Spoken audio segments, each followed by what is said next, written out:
Assalamualaikum. Jangan lupa like, comment, and subscribe. Bye.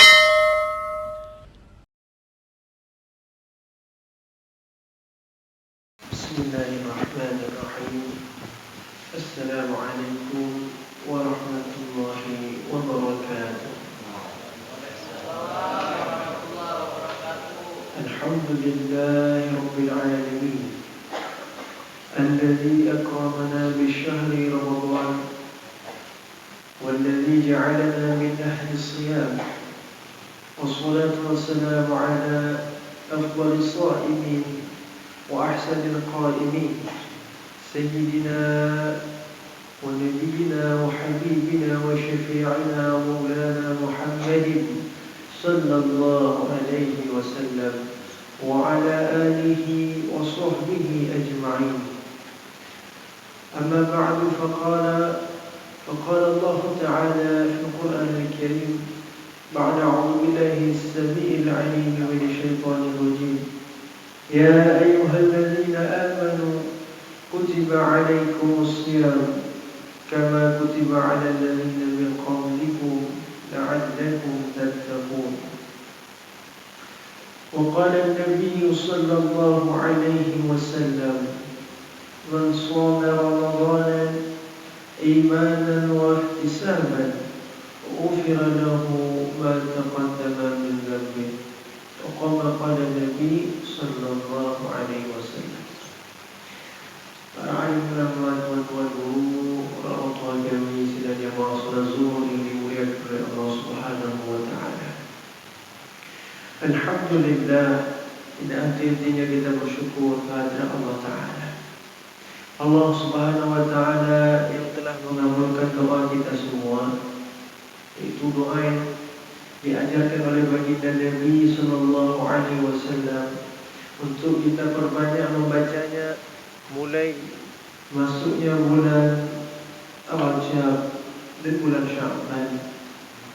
Allahumma barik lana fi Rajab wa Sya'ban wa balighna ila Ramadan.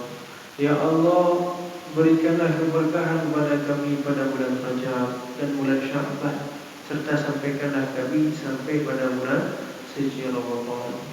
Alhamdulillah ala kulli hal.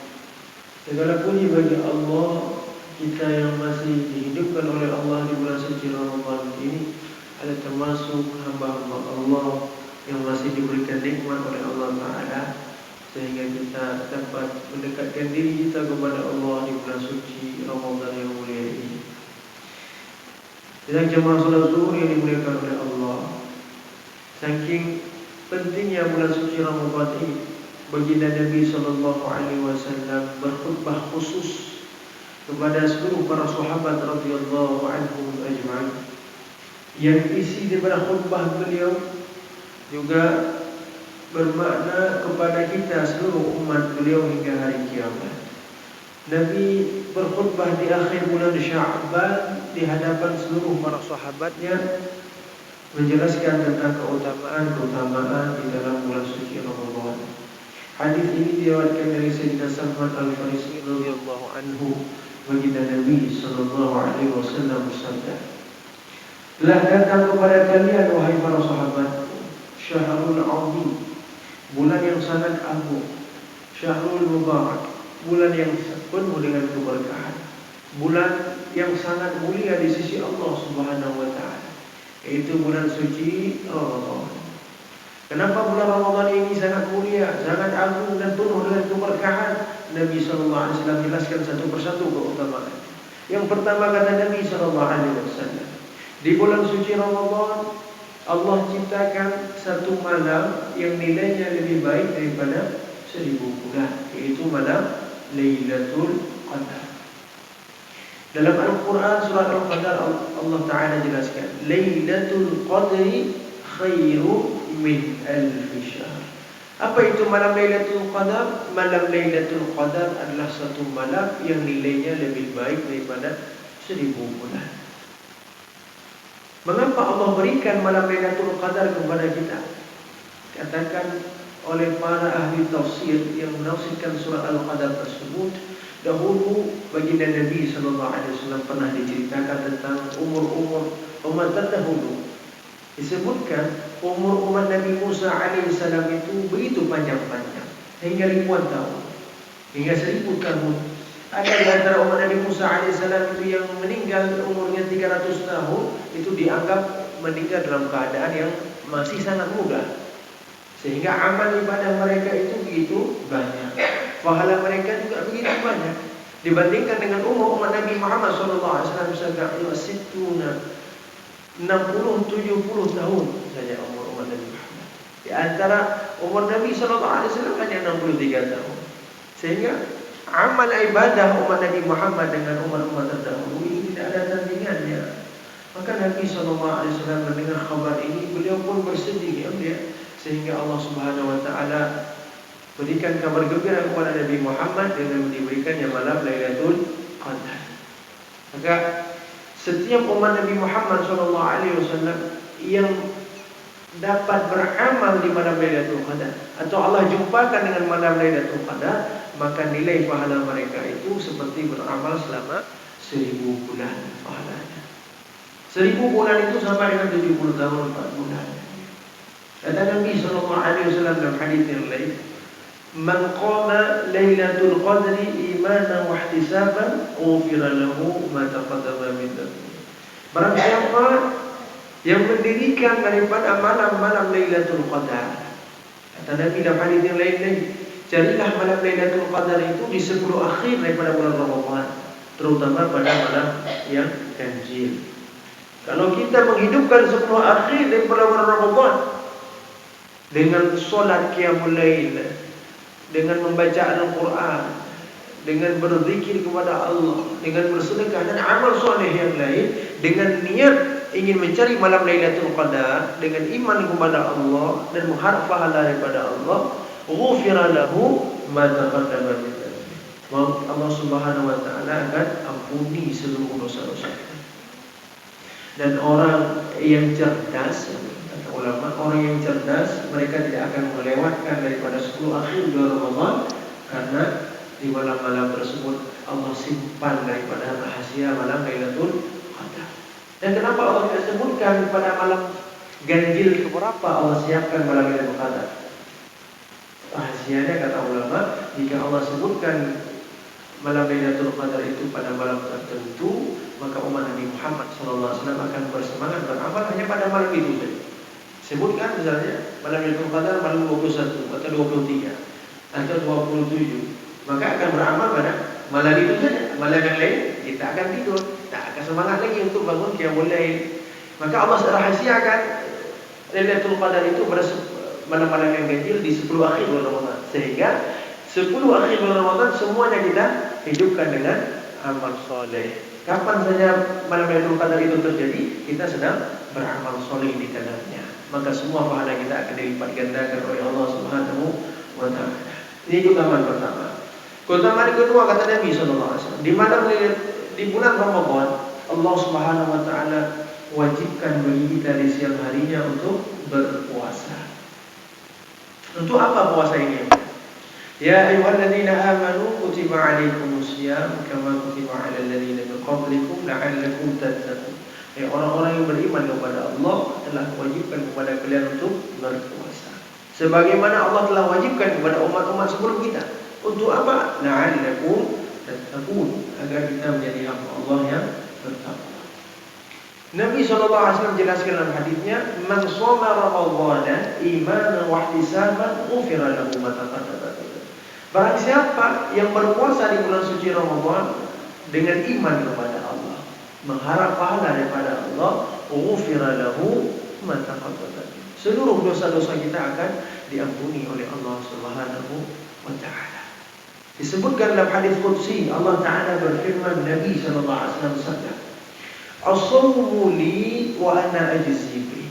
Puasa itu untukku, kata Allah. Berbeda dengan amal yang lain. Kalau puasa itu hanya kita persembahkan untuk Allah, dan Allah sendiri yang akan memberikan ganjaran pahala kepada kita. Dan tidak ada satupun hamba Allah yang mengetahui berapa besar pahala yang Allah siapkan bagi kita yang berpuasa di bulan suci Ramadan. Berbeda dengan amal yang lain disebutkan dalam hadis kursi tersebut. Jika solat, Nabi jelaskan pahalanya. Jika sendirian, 1 derajat. Berjamaah, 27 derajat. Membaca Al-Quran 1 ayat, dikalikan 10 kebaikan. Bersedekah, 1 sedekah kita berikan, dikalikan 700 kebaikan. Dan dilipat gandakan tanpa ada batasnya. Berbeda dengan puasa, tidak disebutkan jumlah besarnya pahala yang Allah siapkan bagi mereka yang melaksanakannya. Dalam hadis yang disebutkan, as-sawmu li, dalam riwayat yang lain, as-sawmu li wa ana ajzabi. Puasa itu untukku dan aku sendiri akan menjadi ganjaran bagi mereka yang melaksanakan puasa. Orang yang melaksanakan puasa di bulan Ramadan, mereka akan mendapatkan Allah SWT. Mereka akan mendapatkan ridha Allah.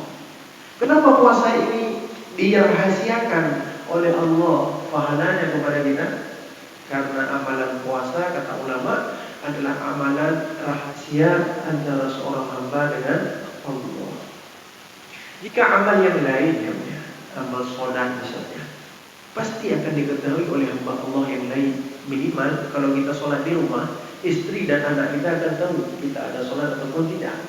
Kalau berjamaah di masjid, orang kampung akan tahu kita ada sholat ataupun tidak. Begitu juga dengan zakat. Minimal panitia zakat tahu kita ada keluarkan zakat ataupun tidak. Kalau begitu, haji lebih lagi. Kalau kita mau berangkat haji, kita buat kesyukuran, kita undang saudara kita, semua orang akan tahu kita sudah berangkat haji atau belum. Tapi berbeda dengan puasa. Puasa ini amalan yang sangat rahasia. Boleh saja tadi sahur kita makan bersama ahli keluarga, tapi ketika kita berangkat ke kantor, ke tempat kerja atau ke tempat-tempat yang lain, ketika kita sendirian di dalam mobil kita, di dalam mobil mungkin ada aqua, ada air, ada makanan. Begitu juga dalam ruangan kantor kita, mungkin ada makanan, ada minuman. Kita kunci kantor, tak ada CCTV, tak ada yang melihat. Tak ada yang melihat. Tapi kenapa kita tidak berani makan padahal makanan itu halal? Kenapa kita nggak berani minum padahal minuman itu halal? Begitu juga kalau kita di rumah, kita tidak berani mendekati istri kita di bulan suci Ramadan, padahal istri kita sah, halal. Itu semua benda-benda yang halal, tapi kita tidak berani melakukannya di bulan Ramadan. Kenapa? Karena kita teringat sedang berpuasa. Karena kita melakukan hal tersebut akan membatalkan puasa. Artinya apa? Kita meninggalkan hal yang halal di bulan suci Ramadan. Karena apa? Karena takut kepada Allah. Yang halal saja kita tinggalkan untuk taat kepada Allah. Apalagi yang haram di bulan suci Ramadan. Inilah amalan yang akan mendidik ketakwaan kita kepada Allah Subhanahu wa Ta'ala.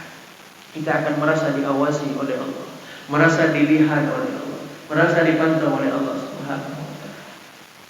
Ini amalan yang luar biasa, yaitu amalan puasa, amalan yang sangat dicintai oleh Allah. Di malam harinya di bulan suci Ramadan, kata Nabi, kita diperintahkan untuk mendirikan daripada sholat sunnah tarawih. Salat sunnah tarawih ini, kata ulama, jumhur ulama ahlu sunnah wal jamaah bersepakat akan kesunnahannya. Hanya ulama ataupun kaum rawafid, kaum syiah yang tidak bersepakat akan sunnahnya daripada salat sunnah tarawih. Kalau ada satu daerah atau satu kampung tidak melaksanakan salat sunnah tarawih, pemerintahnya boleh menindak tegas untuk memberikan peringatan agar tarawih itu didirikan di kampung tersebut. Karena tarawih ini merupakan perintah Allah yang disunahkan khusus di bulan suci Ramadan. Apa fadilahnya pada salat tarawih yang kita laksanakan? Nabi SAW jelaskan, "Man qama Ramadan," barang siapa yang mendirikan daripada malam-malam bulan Ramadan dengan salat tarawih, imanan wa ihtisaban, juga dengan iman kepada Allah, mengharap pahala daripada Allah, ghufira lahu ma taqaddama min dhanbi, dan Allah akan mengampuni seluruh dosa-dosa kita.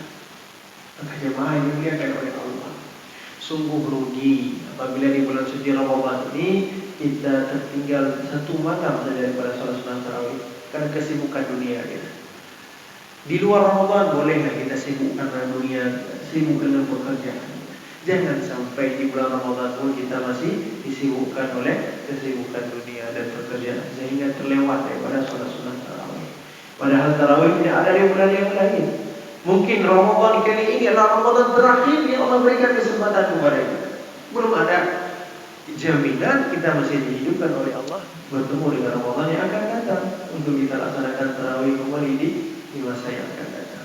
Yang sungguh rugi lagi ya mulia ketika kita menghidupkan daripada satu sunnah Nabi Muhammad, yaitu bersilaturahim di bulan Ramadan dengan mengadakan buka puasa bersama, tetapi meninggalkan daripada sholat sunnah tarawih. Buka puasa bersama bagus, silaturahim, tapi jangan sampai meninggalkan daripada sholat sunnah tarawih, karena ini adalah keutamaannya luar biasa dijanjikan oleh Allah SWT. Kemudian Nabi melanjutkan, barang siapa yang mendekatkan dirinya kepada Allah dengan amalan yang sunnah di bulan Ramadan, pahalanya seperti beramal amalan wajib di luar bulan Ramadan. Di Ramadan amalan tersebut sunnah, tarawih sunnah, witir sunnah, tahajud sunnah, qobliyah, ba'diyah, rawatib sunnah, duha sunnah, awabin sunnah. Semua amal sunnah tersebut yang kita laksanakan di bulan Ramadan, pahalanya seperti beramal amalan wajib di luar bulan suci Ramadan.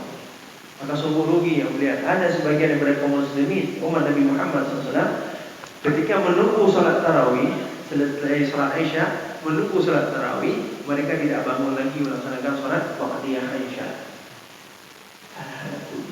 Tarawih itu sama-sama sunnah. Kata ulama, pahala salat sunnah ba'diyah Aisyah itu nilainya lebih tinggi daripada nilai pahala salat sunnah tarawih.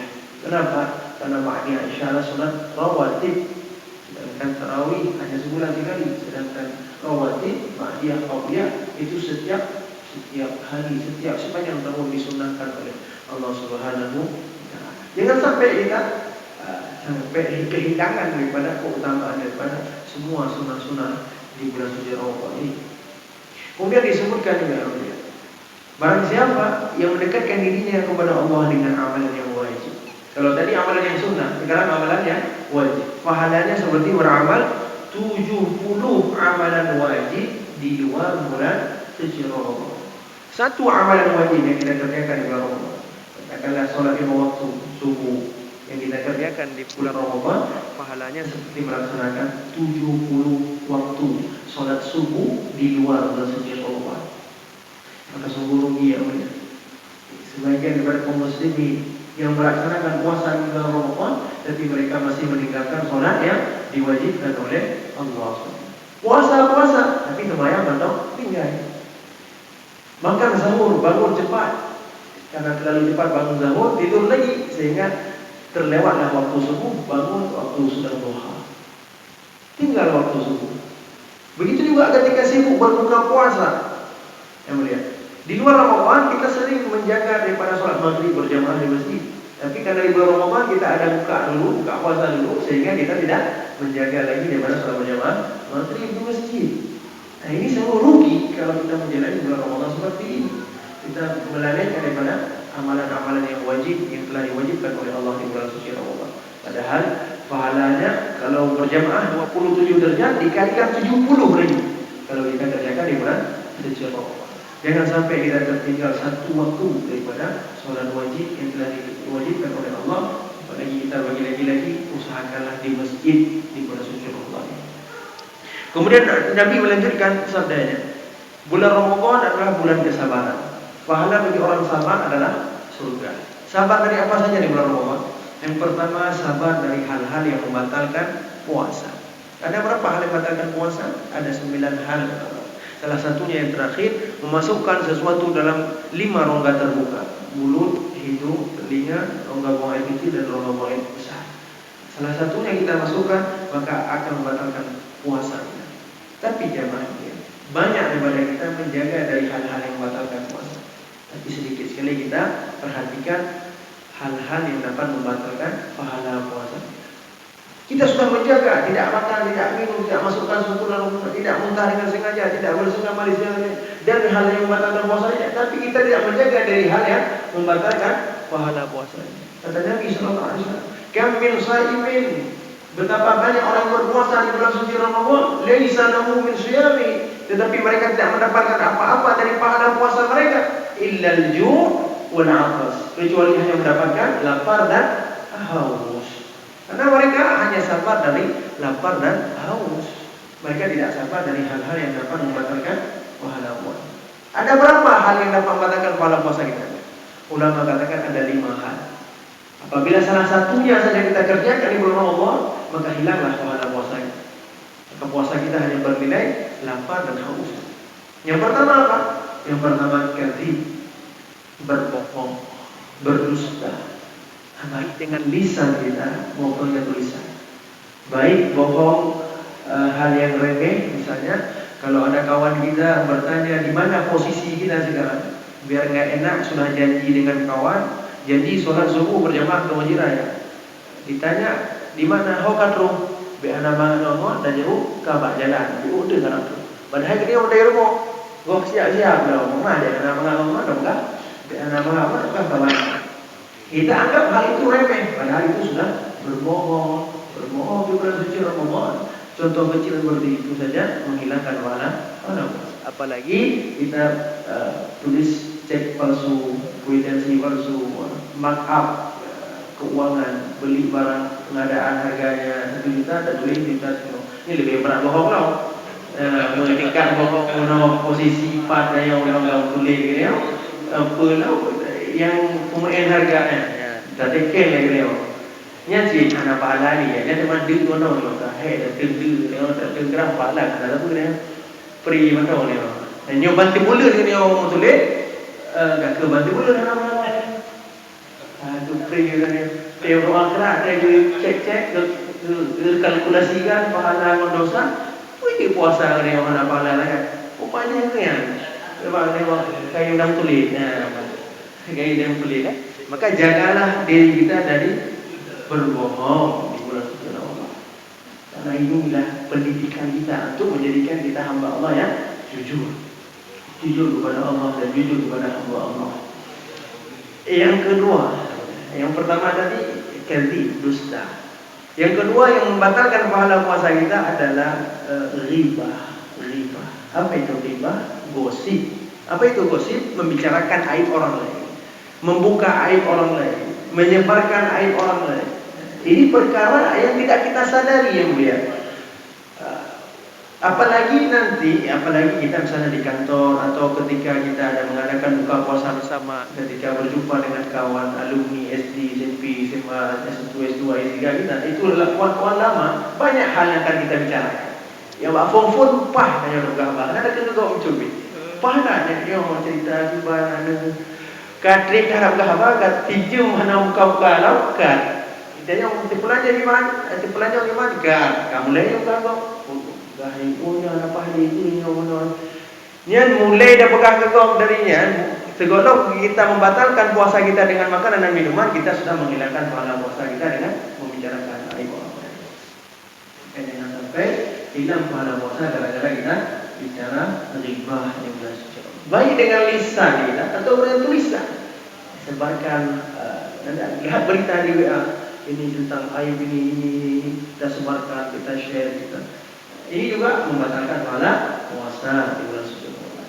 Yang ketiga, namimah, mengadu domba.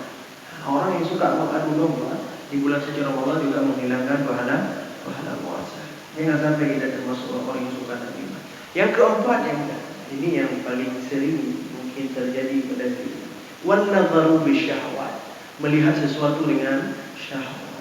Hari ini kalau kita lihat langsung mungkin terjaga pandangan kita. Takut kita melihat apalagi lawan jenis ya kan. Apalagi lawan jenis kalau kita pandang langsung kalau mana apa kalau kayo. Tapi kalau melalui HP tak kalau trik-trik dah naik balah HP ni yang orang pun kalau ni. Kalau orang dah pandang, dah buka Instagram, dah buka TikTok, dah buka YouTube, dah buka WhatsApp, buka Facebook. Siapa yang bisa kontrol itu? Media sosial. Kecuali kita yang bisa kontrol ya. Kita yang mengontrol mata kita. Kalau itu mata kita kontrol. Pertama bagus kita lihat yang tidak yang menakdirkan oleh Allah. Tidak ada satupun yang terbuka auratnya. Keluar iklan yang sudah terbuka aurat. Terakhir terlihat juga. Maka di bulan Ramadan kalau kita lihat itu nadharu bisyahwat, apalagi timbul syahwat kita, maka hilanglah pahala puasa. Maka yang mulia disunahkan kepada kita untuk tidak memperbanyak melihat HP. atau melihat medsos di bulan Ramadan, tapi perbanyak melihat Quran. Perbanyak lihat Quran. Jangan banyak lihat HP, tapi banyak lihat Quran. Sehingga ditanya oleh ulama seorang murid kepada syekhnya, "Wahai syekh, bagaimana hubungan para sahabat dahulu, sahabat Nabi dengan Al-Quran?" Dijawab oleh syekh tersebut, hubungan para sahabat Nabi dengan Al-Quran seperti hubungan kalian dengan HP kalian. Yang kedua mau HP kan? Yang kedua dia akan tuh HP rumah. Yang sah nama ada kerjaan kalau dia cok HP. Nyon di atau WA atau telepon kan untuk cok HP. Pak tadu nawate kosong buka HP. Bahkan Pak masjid pun buka HP. Nauzubillah dari dengar khatib Jumat khutbah HP dan khatib. Ya nauzubillah dari fenomena yang sangat luar biasa anehnya umat akhir zaman. Saking candu HP dia dengar khatib. Terlupa padahal Jumat aku yang khusyuk. Tidur saya tak boleh pegang HP. Tapi dengan khatib tengok tak HP dia buka WA, buka Instagram dia khatib gambarnya tu. Yang saking hubungan kita begitu erat dengan HP kita. Begitu nak hubungan para sahabat ulama terdahulu dengan Al-Quran.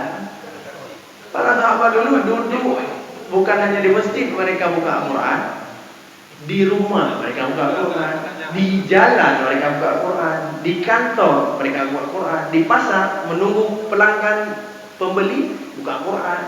Ini di mana-mana. Persis lagi ni. Pak dadu buat HP. Pak dadu buka HP. Saya kena hotel luar buka HP. Yang anak dengar bang motor. Bukan apa dengar bang motor dalam HP ini. Dia tengok bang motor dengan HP. Yang anak main HP ada kedengar. Dengar di mana main HP dia kedengar kan? Nyotai macam jaga ada main HP. Usahakan di bulan Ramadan seperti itu hubungan kita dengan Al-Quran. Di mana pun kita pegang Quran. Tak ada waktu pegang Quran.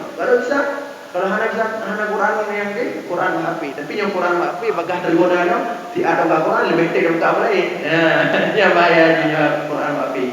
Pun dah buka oleh Quran, dah buka Quran, nak baca satu lembar, 2 lembar, 3 lembar, bangka bosan tu, tak ada buka apa lain tu. Anak dengar di Quran, dengar apa lain.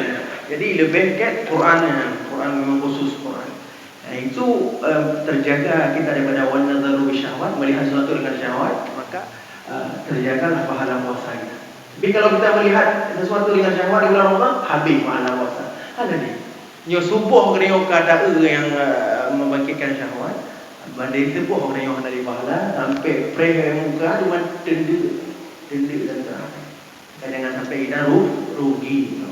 Yang terakhir, syahadatuz zur, bersaksi palsu. Bersaksi palsu di bulan Ramadan juga menghilangkan pahala. Jadi ada 5, apa tadi? Kadzib.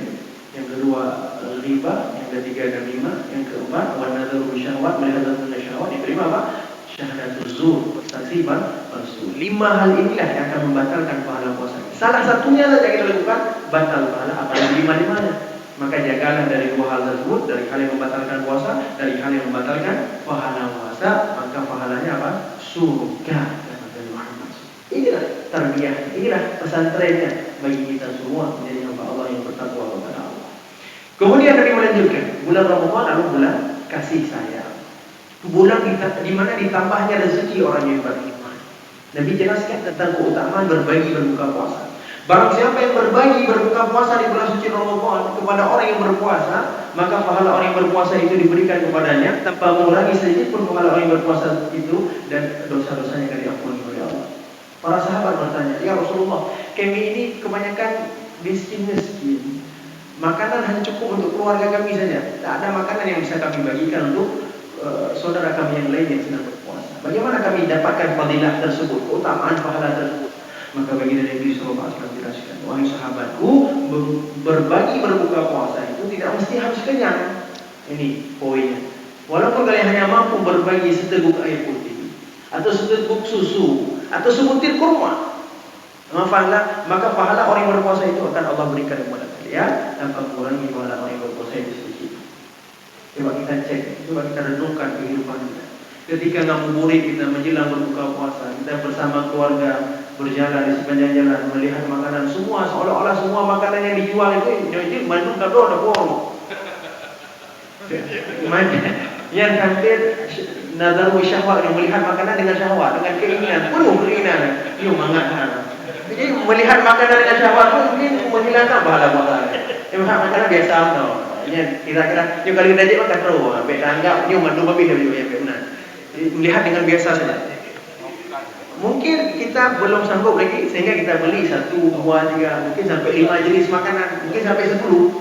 Apa salahnya dari 5 jenis makanan kita itu? Mungkin kalau kita makan keluarga kita tak habis. Waktu berbuka kita tinggal untuk tarawih masih sisa juga, tinggal untuk sahur masih lebih juga, sampai kita bagi untuk makhluk kita, makhluk Allah yang lain, untuk kucing, untuk ayam kita. Apa salahnya dari 5 jenis makanan itu kita berikan 1 jenis untuk tetangga kita yang fakir miskin, anak yatim, yang kurang mampu.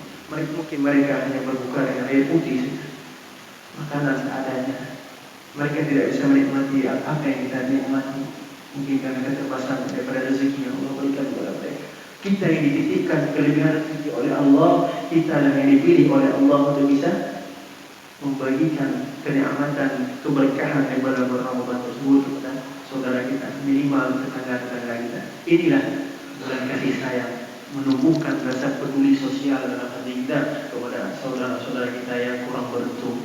Maka jangan lewatkan kesempatan ini juga. Sahabat mereka berlomba-lomba untuk berbagi berbuka puasa di Masjidil Haram. Ya, tiap hari ratusan, bukan ribuan mungkin disediakan buka puasa. Di Masjid Nabawi itu juga, di Masjidil Azhar Syarif 4.000 makanan disediakan di Masjid Al-Azhar untuk mahasiswa yang belajar di sana. Setiap hari disediakan. Mereka berlomba-lomba untuk bersedekah di bulan suci Ramadan, untuk berbagi berbuka puasa. Minimal kita 1 orang ada kita bagi 1 jenis makanan. Kemudian Nabi SAW mengajarkan perbanyaklah 4 amalan di bulan suci Ramadan. 4 amalan. 2 amalan mendatangkan ridha Allah, 2 amalan yang pasti kita butuhkan. 2 amalan mendatangkan ridha Allah apa? Perbanyaklah membaca kalimat thayyibah di bulan Ramadan. Asyhadu an la ilaha illallah. Yang kedua, perbanyak istighfar, astaghfirullah. Kalimat thayyibah dan istighfar akan mendatangkan keridhaan Allah. Yang kedua, perbanyaklah 2 hal yang pasti kita butuhkan. Yang pertama, mintalah syukur kepada Allah. Yang kedua, berlindung daripada api neraka. As'aluka ridhaka wal jannah wa na'udzu bika minan nar. Mari sama-sama kita baca. Asyhadu an la ilaha illallah, astaghfirullah, nas'aluka ridhaka wal jannah wa na'udzu bika minan nar. Asyhadu an la ilaha illallah, astaghfirullah, nas'aluka ridhaka wal jannah wa na'udzu bika minan nar. Asyhadu an la ilaha illallah, astaghfirullah, nas'aluka ridhaka wal jannah wa na'udzu bika minan nar. Setiap 3 kali kita baca zikir ini selingi dengan doa, Allahumma innaka 'afuwun tuhibbul 'afwa fa'fu 'anna ya karim. Asyhadu an la ilaha illallah. Ulang lagi 3 kali selingi dengan doa. Ulang lagi 3 kali selingi dengan doa. Kalau bisa, kata Nabi Muhammad SAW, perbanyak zikir ini sepanjang hari. Dari ba'da subuh kita berzikir dengan zikir ini sampai berbuka puasa. Tapi kalau tidak mampu minimal ba'da sahur, setelah tahajud menunggu subuh, zikirkan dengan zikir ini sebanyak. Atau ba'da subuh sambil menunggu isyraq, zikirkan dengan zikir ini sebanyak. Atau minimal sebelum berbuka puasa, setengah jam menunggu berbuka puasa, kumpulkan seluruh ahli keluarga. Tinggalkan HP sejenak, tinggalkan televisi. Mari kita duduk di depan makanan menunggu waktu berbuka, kemudian pimpin kita sebagai pimpinan keluarga. Mari kita baca zikir ini. Asyhadu an la ilaha illallah, dengan irama tadi boleh atau irama yang lain boleh. Kemudian doa. Satu doa kata ulama yang pasti dikabulkan oleh Allah. Ketika menjelang berbuka puasa, yang doa tersebut jangan sampai kita lewatkan. Setelah baca zikir ini, ketika hendak azan maghrib, maka kita pimpin doa. Mintalah akhirat kepada Allah SWT. Mintalah akhirat, mintalah surga, minta yang besar-besar. Perkara akhirat semua besar. Kita minta kepada Allah. Kalau akhirat kita minta kepada Allah, dunia ini pasti akan diberikan oleh Allah. Karena dunia begitu kecil di sisi Allah Subhanahu wa taala. Minta akhirat. Pasti doa kita akan dikabulkan oleh Allah Subhanahu wa taala. Jangan sampai menunggu berbuka puasa kita masih disibukkan dengan dunia, dengan HP, dengan kelalaian-kelalaian, sehingga kita tidak sempat berdoa memohon anugerah daripada Allah Subhanahu wa taala. Dan yang terakhir ditutup hadis ini oleh Nabi SAW. Barang siapa yang berbagi air untuk orang yang berpuasa, maka nanti Allah Taala akan berikan air dari telaga Kautsar. Barang siapa yang minum air daripada telagaku, maka mereka tidak akan merasakan kehausan untuk selama-lamanya. Hadis riwayat Ibnu Khuzaimah radhiyallahu anhu. Itulah keutamaan yang disampaikan baginda Nabi SAW kepada kita di bulan suci Ramadan ini. Hanya orang-orang yang cerdas yang akan bersemangat untuk mencari keutamaan tersebut. Semoga kita diberikan taufik, hidayah, inayah oleh Allah agar menjadi hamba-hamba Allah yang benar-benar bertakwa kepada bulan Ramadan ini, dan Allah jadikan Ramadan kita kali ini lebih baik daripada Ramadan yang telah lalu. Dan Allah terima kita sebagai hamba Allah yang benar-benar bertakwa sehingga kita diwafatkan oleh Allah dalam keadaan husnul khatimah, dapat ucap kalimah la ilaha illallah, dibangkitkan di akhirat bersama baginda Rasulullah Muhammad sallallahu alaihi wasallam dalam surga firdausnya kelak. Amin ya rabbal alamin. Kita akhiri dengan doa kifarah majlis. Subhanallah wa bihamdihi, subhanakallah wa bihamdika, asyhadu an la ilaha illa anta, astaghfiruka wa atubu ilaik. Subhana rabbika rabbil izzati amma yasifun wa salamun alal mursalin walhamdulillahi rabbil alamin. Lebih dan kurang saya mohon maaf. Wabillahi taufiq wal hidayah. Assalamualaikum warahmatullahi wabarakatuh. Alhamdulillahirabbil alamin. Demikian pengajian tausiah makhluk zuhur kita kali ini. Semoga bermanfaat dan bisa kita amalkan dalam kehidupan kita, khususnya pada bulan suci Ramadan ini, untuk kita bisa meraih gelar takwa di akhir bulan Ramadan. Demikian saja kita tutup tausiah pengajian kita dan ucapkan alhamdulillahirabbil alamin. Assalamualaikum warahmatullahi wabarakatuh. Waalaikumsalam. Terima kasih.